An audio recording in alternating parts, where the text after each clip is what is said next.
Hi friends, రెండు చిట్కాలు చెప్తాను దగ్గు కోసం. ఇంట్లోనే తయారు చేసుకోవచ్చు. చిన్నపిల్లల నుంచి పెద్దవాళ్ళ వరకు ఎవరైనా యూస్ చేయొచ్చు. 3-4 డేస్లో అయితే తగ్గిపోతుంది.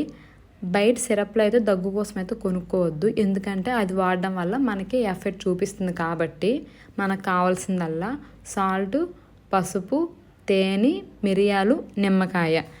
బయట నుంచి అయితే పసుపు కొనుక్కోవద్దు, ఎందుకంటే బయట కొన్న పసుపులో కెమికల్స్ అయితే కలుపుతున్నారు. కాబట్టి ఇంట్లోనే తయారు చేసుకోండి పసుపుని అయితే. ఫస్ట్ చాక్కి నిమ్మకాయ గుచ్చుకొని స్టవ్ వెలిగించి బాగా నిమ్మకాయని కాల్చుకోవాలి. బ్లాక్ కలర్ వచ్చేంత వరకు కాల్చుకోవాలి. బాగా కాల్చుకున్నాక నిమ్మరసాన్ని ఒక స్పూన్లో తీసుకొని సాల్ట్ వేసుకొని బాగా మిక్స్ చేసుకొని డేకి 2-3 టైమ్స్ తీసుకుంటే దగ్గు అయితే బాగా పనిచేస్తుంది, తగ్గుతుంది కూడా. దగ్గు అయితే కంపల్సరీ తగ్గుతుంది. చిన్నపిల్లలకైతే కొంచెం తక్కువ ఇవ్వండి, పెద్దవాళ్ళు అయితే కొంచెం ఎక్కువే తీసుకోండి, బాగా పనిచేస్తుంది. ఓకేనా.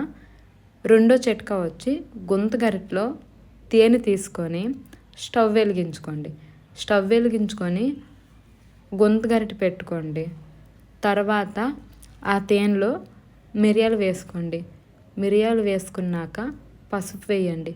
పసుపు వేసుకున్నాక సాల్ట్ వేసుకొని సిమ్లో పెట్టుకొని కొంచెం బాగా ఉడికించుకోండి. గోరువెచ్చగా ఉంటుండగానే నోట్లో ఈ తేనె అయితే పెట్టుకోండి. ఇది డేకి 2 టైమ్స్ వాడండి. ఎంతటి దగ్గైనా పనిచేస్తుంది. చిన్నపిల్లలకైతే కొంచెం తక్కువ ఇవ్వండి, ఎందుకంటే ఇందులో మిరియాలు వేసాం కాబట్టి కొంచెం ఘాటుగా ఉంటుంది. పెద్దోళ్ళు అయితే కొంచెం ఎక్కువే తీసుకోండి, బాగా పనిచేస్తుంది. సరేనా.